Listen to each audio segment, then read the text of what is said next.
You've written Tales of Scarcity recently, and now they're being re-released into a compilation. Yeah, actually, me and my brother, Vera, um, made a Tales of Scarcity when we were kids. When we were in high school, we actually used to play role-playing games with these characters. Some of the characters with our friends, like when we were, like when I was like in 6th grade. So some of the ideas and stuff started then, and then now with Tales of Scarcity, through high school, we've been like making these characters up and evolving them and making a whole world around them. So, what would you say the inspiration for these books are? The Tales of Scarcity series is more about talks about pretty dark stuff. So it's kind of like after World War III kind of stuff. It's kind of post-apocalyptic kind of storyline, but it's not the same kind of post-apocalyptic storyline that you normally see. It's more it's sci-fi. It's definitely sci-fi, but it's also very like it's about a scientist. The whole thing revolves around a scientist that you don't know if he's good or bad. Like he doesn't know if he's good or bad. All right, stop it. So your first story, sorry. So yours and Ruben's story, the Battery Wars, deals with very violent and aspects of war. Start again. Ah! It's the battery story. The Battery story. The Battery story war story. You got it. Go I ahead. can't do this. So you and your brother's story, the Battery War, deals with some violent aspects during wartime and just violence towards other humans. What inspired these events? The battery story is actually is about war, and it's actually an anti-war story, but the character is a soldier in a futuristic war where he's dying through the whole story. So he's remembering his life and just thinking about his thoughts on war. He's a pacifist in a war, so that's the twist. And in this book, it's actually just the first part. So we're going to continue his story, and it's going to get more sci-fi. He becomes a robot thing, and like he's going to actually like be a nice robot after, just to give everyone the whole lowdown. It gets really interesting. Like it's fun. It's a really dark, deep story, but for the most part, it ends up like where he's nice again. He becomes human again. He loses his human self and he becomes human again. Okay. So in okay, Just keep going. okay, fine. So in these, you have 3 stories. You have the Battery War, you have the Ugly Man, and you have the G-Man. What do you think? What would you say the most common themes between all 3 of them are? Well, it's called Tales of Scarcity, so the common theme between these 3 stories are the feeling of not having something. For the first one, it's about war. The second one is about a hooker and her pimp and an ugly man. That's ugly, and like he doesn't let anybody see his face. My brother made up the story and I illustrated it, and it's pretty much just a crime drama love story where the main character is an ugly, deformed kind of person that fell in love with the hooker, and they both fell in love with each other, and she loves him despite never seen him, and so when she does see him, she still loves him, and that's kind of that story. And he actually helps her get out of her world, the world that she's in.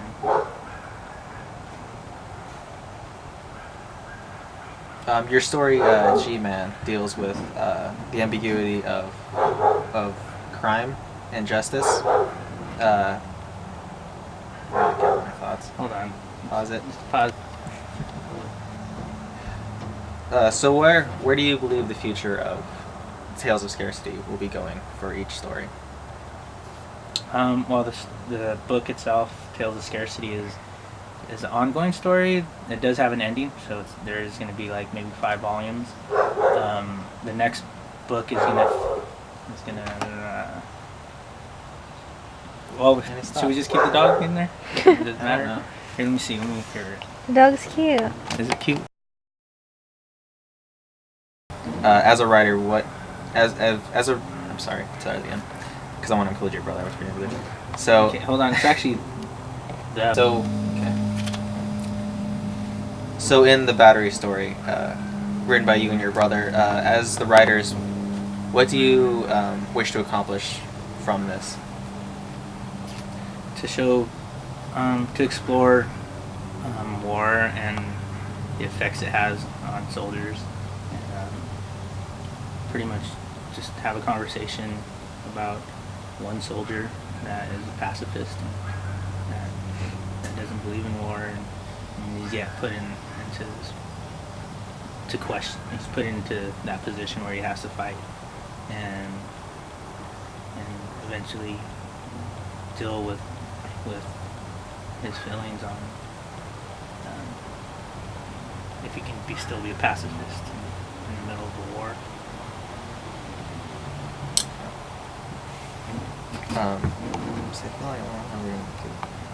The Ugly Man. Your thoughts on what you wish this one to.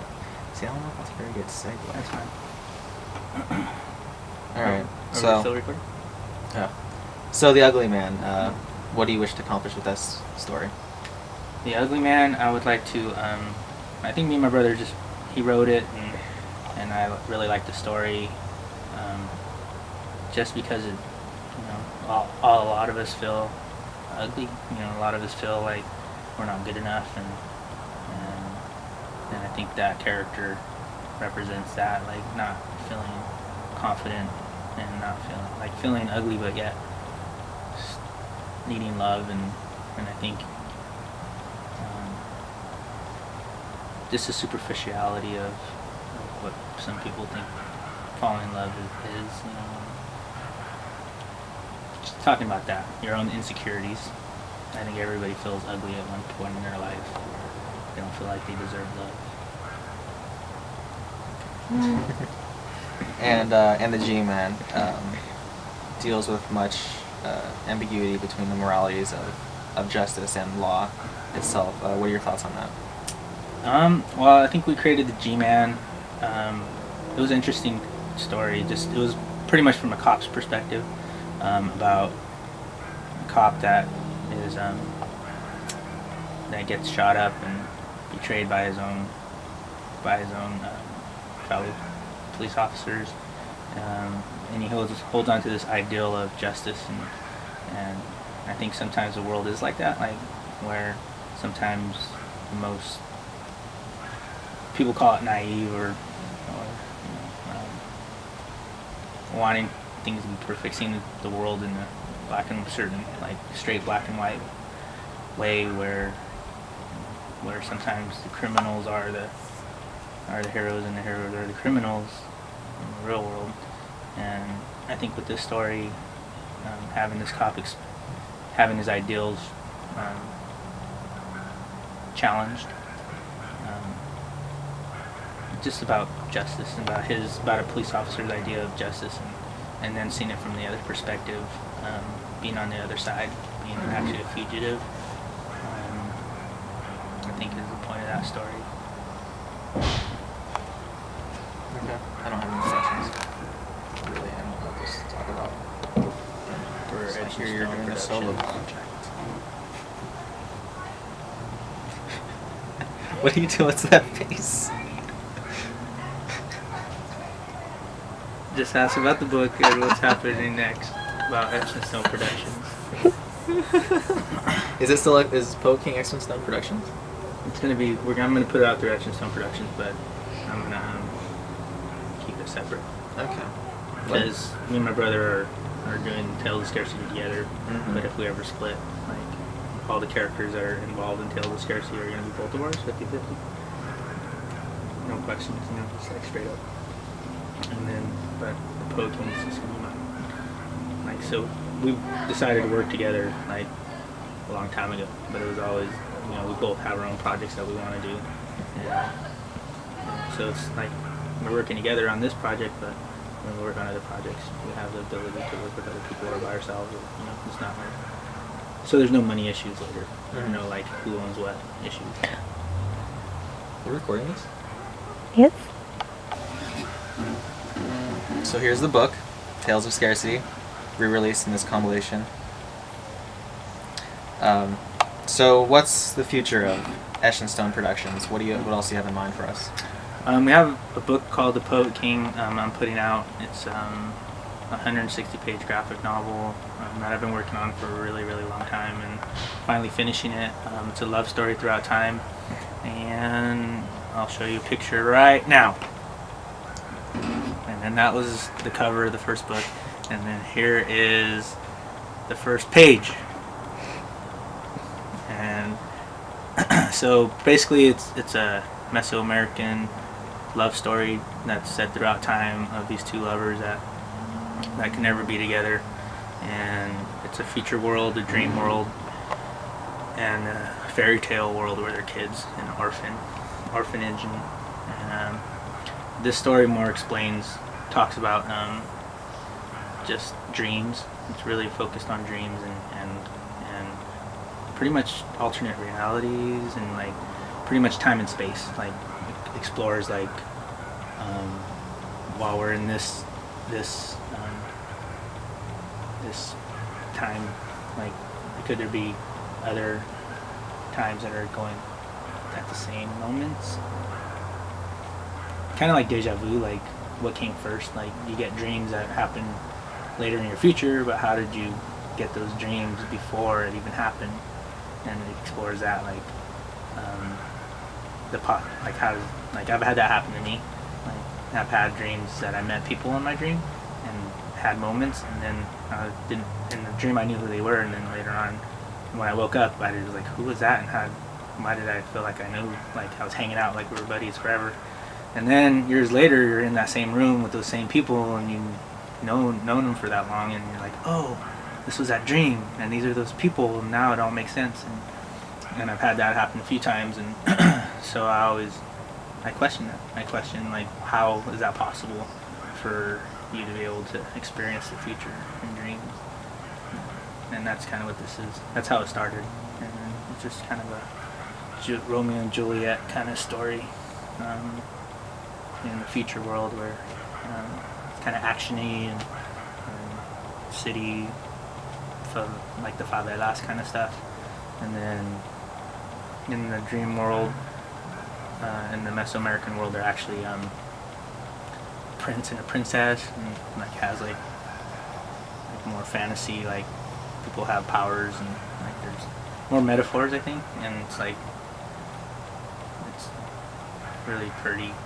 I don't know, like I really want to do backgrounds. Like I don't think Mesoamerican stories have really been represented well in Western culture, and I grew up in Western culture, so I feel very strongly about representing my own culture and telling my own stories. I watched Apocalypto and I hated it. I mean, I really didn't like the way they represented the Aztec culture. They really demonized it and made it look gray and ugly, and all the writings that were about it were like talking how beautiful and colorful the city was, and that it was a Western Athens, and like that it was like a beautiful culture that had these great, beautiful gardens that were like never seen anywhere around the world, and like all this good stuff, and like they weren't like killing, eating people or nothing like written down, but then later throughout the years, like that's all you hear about is them cutting people's hearts out, and, like, eating them or whatever.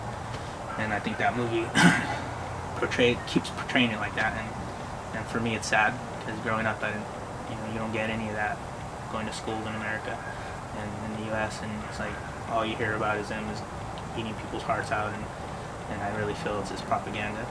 And I mean, even today, watching Mel Gibson's movie, it was just like, it made me sick, and it made me angry, and it made me like, it made me feel like there's never going to be a good representation of our culture, because it's always going to be demonized. And that upsets me, because like, at first they destroy all the history of it, and then they want to change it, and I feel like it's under fire. It's like, telling us that we're evil as a people, where we come from, and which is contrary to. It's based around a poet king, the Mesoamerican. His name was Chico Ca. I'm not sure exactly how to pronounce his name. He was a poet king, and his own poems actually talk about one God and talk about like all these beautiful things. And it's like, so I wanted to represent that, and take responsibility for my own culture, and speak for my own, to make our own history, because I feel, other people, when they take your history from a culture that's been destroyed, the same people that destroy your culture want to like tell you how it was, and it's happened to the Native Americans here. It's like, luckily there was enough documentation that like they can tell about their own stories a little bit, and have a little bit of their own language. But I feel like the Aztecs and the Mayans, like, I feel like they've been changed. The whole 2012 thing, like, people were like, oh, it's the end of the world, and it's not. Like, the Mayans never said that. They're talking about life cycles more than like end of the world, Armageddon stuff. And so it's kind of just telling your own story. We'll probably edit that and get like 5. I think there's like 5 things you just talked about, and I'm pretty sure if I watch it again, I can probably think of 5 questions that you just answered right there. So, post editing.